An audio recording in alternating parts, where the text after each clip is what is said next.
मन धागा धागा जोडते नवा या मालिकेच्या 28 नोव्हेंबरच्या भागामध्ये आता आनंदीच्या हाताला असलेलं बँडेज सार्थक काढत असतो आणि त्यावेळेला आनंदी म्हणत असते, सर तुम्हाला खरंच गरज नव्हती खाली माझी बाजू घेऊन बोलायची.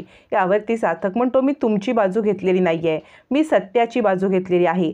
जे मला त्यावेळेला योग्य वाटलं तेच मी केलेलं आहे. मी कुणाचीही बाजू घेत नसतो आणि तुमच्यावरचा आरोप खोडून काढणं हे नवरा म्हणून माझं कर्तव्य होतं. यावरती आनंदी म्हणते, पण त्याच्यामुळे आई दुखावल्या गेल्या ना. सार्थक म्हणतो, हे बघा मी सत्याची बाजू घेतली आणि तुमच्यावरचा जर गैरसमज किंवा आरोप मी दूर केला नसताना तर खूप मोठी गडबड झाली असती आणि त्यामुळे मला हे करणं भाग होतं आणि माझ्या आईचं आणि माझं काय ते नातं नीट करायला असतं तुम्ही इथे आलेला आहात ना. असं म्हणत आता सार्थक सांगतो, माझ्या तुमच्यावरती पूर्णपणे विश्वास आहे. तोपर्यंत इकडे अण्णा म्हणत असतात, लीना काय ग, काल रात्री मनोज उशिरा आला होता का? तुमच्या दोघांच्यामध्ये काही भांडणं झाली का? लीना लपवण्याचा प्रयत्न करत असते, पण आता इकडे अण्णा ओळखतात की मनोज काल रात्री पिऊन आला होता. त्यावेळेला अण्णा म्हणतात, का ग मनोज हल्ली पिऊन वगैरे दारू येतोय? लीना म्हणते, काहीच कळत नाही आहे, त्यांच्या ऑफिसमध्ये त्यांना काही प्रॉब्लेम वगैरे आहे का? असं बोलणं चालू असताना बाहेरचा एक माणूस येतो आणि लवकर चला लवकर चला, कारण बाहेरनं मनोज दादा पिऊन पडलेले आहेत. मग धावत पळत सगळेजण बाहेर जातात, मनोजला उचलण्याचा प्रयत्न करतात. मनोज म्हणत असतो, काय मी काय काम नाही का करत आहे?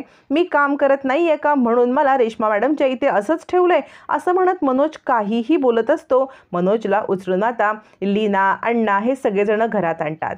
आदर्श इकडे आनंदीला भेटायला येतो. आदर्श आनंदीला भेटायला येतो आणि तो म्हणतो, आनंदी मला तुझ्याशी महत्त्वाचं बोलायचं आहे. म्हणजे कालची गोष्ट मला सगळी समजलेली आहे.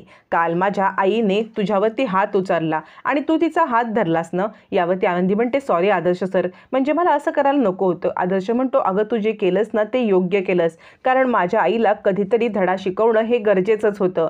कारण तुझ्या बाबतीत तिने जे केलंय ना ते तिने माझ्या बायकोच्या बाबतीत पण केलेलं होतं. त्यामुळे आता मी सार्थकला हे सगळं सांगणार आहे की तू या सगळ्यापासून सावध राहा आणि तू आनंदी ची जशी बाजू घेतोस ना तशी बाजू घे, कारण प्रत्येक वेळेला सगळ्याच माणसांना हे जमतं असं नाही. सार्थकने जे केलंय ते मला कधी जमलंच नव्हतं. तितक्यात सार्थक येतो आणि म्हणतो, दादा तू इथे? आदर्श म्हणतो, मला तुझ्याशी महत्त्वाचं बोलायचं आहे. पण आनंदी खुणेनेच आदर्शला यांना प्लीज काही सांगू नका असं सांगत असते. मग आदर्श म्हणतो, अगं अरे काही नाही, काल ना तू जी बाजू घेतलीस ना आनंदीची सगळ्यांच्या समोर, त्यासाठी तुझं कौतुक करायला आलो. म्हणजे सगळ्यांच्या समोर आनंदीला निर्दोष सिद्ध केलंस त्यासाठी मला तुझं खूप कौतुक वाटतंय आणि तेच कौतुक करण्यासाठी मी आलो होतो. आणि तो सत्य लपवतो आणि म्हणतो, प्रत्येक वेळेला बायकोची बाजू घेऊन बोलणं प्रत्येकाला जमतं असं नाही, पण तू ते जमवून दाखवलंस. खरंच तुझं कौतुक करावं ना तितकं कमी आहे. असं म्हणत तो आता तिकडून निघून जातो. इकडे मनोज पहिला असल्यामुळे घरामध्ये सगळ्यांना टेन्शन येतं आणि लीना म्हणत असते, काय करताय तुम्ही? हे असं पिऊन पडणं योग्य नाही. मनोज म्हणतो, तू नको मला सांगूस, मला अक्कल शिकवतेस का? तोपर्यंत इकडे आता सार्थक ऑफिसला जायला निघालेला असतो. आनंदी सुद्धा तिची पर्स घेते आणि ऑफिसला जायला निघते. सार्थक म्हणतो, तुमचं काय, तुम्ही कुठे चालला आहात? आनंदी म्हणते, मी सुद्धा आज ऑफिसला येणार आहे. रेश्मा मॅडम मला ओरडतील, कारण काल सुद्धा रेश्मा मॅडम इकडे आल्या होत्या काहीतरी फाईल वगैरे घेण्यासाठी. याचा सार्थक म्हणतो, काय बोललात, रेश्मा इकडे आली होती? आनंदी म्हणते, हो त्या इकडे आल्या होत्या. सार्थक म्हणतो, मग कुणालाही न भेटता गेली का? आनंदी म्हणते, मी हा का नाही विचार केला. काल रेश्मा मॅडम आल्या होत्या पण मला काहीही न सांगता अचानकपणे त्या मला का निघून गेल्या? असा विचार करत आनंदी सांगते, हे बघा त्यांनी तुमच्यासाठी गिफ्ट दिलं होतं ते गिफ्ट आहे. सार्थक म्हणतो, ते गिफ्ट आहे वाहो, पण अशी रेश्मा अचानक का निघून गेली? दोघंजण तोच विचार करतात की रेश्मा कुणालाही न भेटता का निघून गेली. तोपर्यंत इकडे खाली शलाका सांगत असते की त्या सार्थकने बघितलंच ना, CCTV फुटेज दाखवून आनंदीने ढकललं नाही हे तर सिद्ध केलं, पण मग ढकललंय तरी कुणी?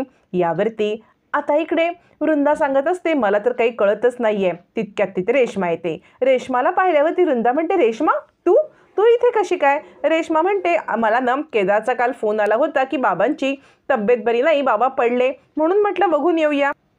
असं म्हणत रेश्मा आता सारवासारव करत असते. तितक्यात बाबा खाली येतात. बाबा म्हणतात, हीच होय ती. आता मात्र रेश्मा विचार करते, अरे देवा, जर या माणसाने सांगितलं की मी ह्याला पाडलंय तर माझं काही खरं नाही, मला इथे कोणी उभं पण करणार नाही, त्यामुळे काहीतरी करायला पाहिजे. आणि रेश्मा म्हणते, हो बाबा कालसुद्धा मीच आले होते, पण काल तुम्हाला न भेटता मी गेले म्हणून बोलताय ना, म्हणून आज तुम्हाला भेटायला मी खास आले. यावरती सुद्धा म्हणते, रेश्मा तू काल आली होतीस? काल कधी आलीस? आम्हाला कोणाला भेटलीही नाहीस. रेश्मा म्हणते, हो मी काल आले होते, आनंदीला भेटले, तिचाच निरोप घेऊन मी निघाले. बाबा हेच बोलतोय ना काल मी आले होते म्हणून.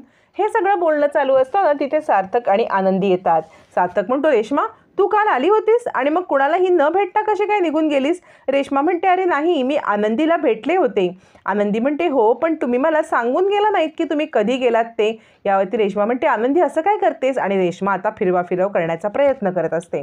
तोपर्यंत लीना सांगत असते, तुम्ही असं का वागताय? म्हणजे दारू पिऊन लोकांना तमाशे का करताय? याच्यावरती मनोज म्हणत असतो, काय बोलतेस तू? तमाशे? 2 घोट दारू पेली तर तमाशे? दरवेळेला माझ्या वागण्याचा तुम्हाला प्रॉब्लेम असतो. लीना म्हणते, काय करताय? सगळ्यांच्या समोर आई बाबांना किती मानेने लाच खाली घालायला लागली. यावरती मनोज म्हणतो, मग मी मरून जाऊ का? लीना म्हणते, किती टोकाचं बोलताय? मनोज काय बोलते लीनाला कळत नसतं, पण ऑफिसमध्ये काहीतरी मनोजला खटकतंय किंवा मनोजवरती काहीतरी प्रेशर आहे हे मात्र या सगळ्यातून स्पष्ट होत असतं. त्याला काहीतरी सत्वत असतं आणि आनंदीवरती तो खूप चिडलेला असतो.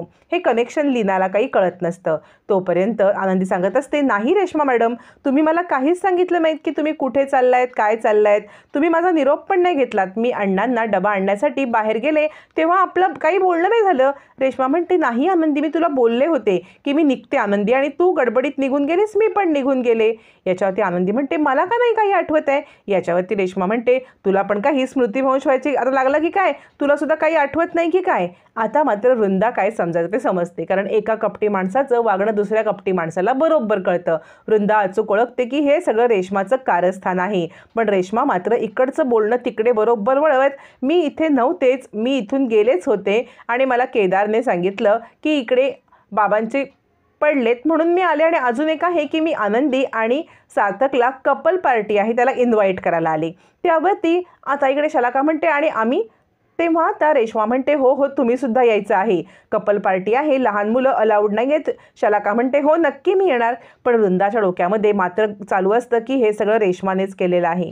रेश्मा कपल पार्टीचं इन्व्हिटेशन देऊन तिकडून निघून जाते आणि शलाका म्हणते, चला चला, मला तयारी करायला पाहिजे, कपल पार्टी आहे ना. तोपर्यंत आनंदी आणि सार्थक ऑफिसला येतात. पण वृंदा जे समजायचं ते समजते. रेश्माला धडा शिकवण्यासाठी किंवा रेश्मानेच बाबांना पाडले हे वृंदाला अचूक कळलेलं असतं. मग त्यावेळेला ती रेश्माला फोन करते. रेश्मा म्हणते, काय आहे तुमचं? त्यावरती वृंदा म्हणते, तू इथे आली होतीस ना काल, सगळ्यांपासून लपून छपून तू गेलीस खरी, पण तूच बाबांना भाऊजींना पाडलेस हे मात्र खरं आहे, त्यांनी सत्य कबूल केलंय. आता रेश्मा गडबडते, कारण स्वतः इकडे वृंदाने खोटं बोललेलं असतं की स्वतः भाऊजींनी सांगितलेलं आहे की तू पाडलंस. मग मात्र रेश्मा गडबडते, काय उत्तर द्यावं तिला कळत नाही, आणि वृंदाने रेश्माची चोरी अचूक पकडलेली असते. रेश्माचा पर्दा फाश झालेला असतो, पण तो वृंदासमोर. आता आनंदीला पण सत्य समजलेलं असतं, कारण रेश्मा काहीतरी खोटं बोलते हे पण कळलेलं असतं.